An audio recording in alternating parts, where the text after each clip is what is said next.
আসসালামু আলাইকুম বন্ধুরা, আবার একটা নতুন রান্না নিয়ে চলে এলাম। রান্না বলুন আর নতুন রেসিপি বলুন, এটাই চিকেন। বাচ্চাদের আজকেও রিকোয়েস্ট চিকেন রেসিপি। এটা আমার কাছে যেসব উপকরণগুলো ছিল আমি সেটা দিয়ে চিকেন রেসিপিটা বানিয়েছি। হয়তো আপনার কাছে আরও অনেক কিছু উপকরণ আছে, আপনি রেসিপিটা বানিয়ে দেখবেন, খাবেন। চিকেন কষা খুব ভালো লাগে, নাহলে একটিবারের জন্য বানিয়ে দেখবেন এভাবে। চিকেন কষা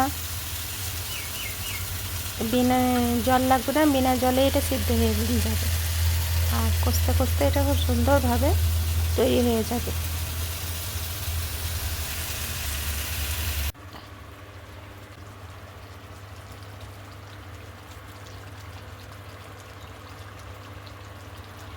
আপনার আমাদের সবারই পছন্দ।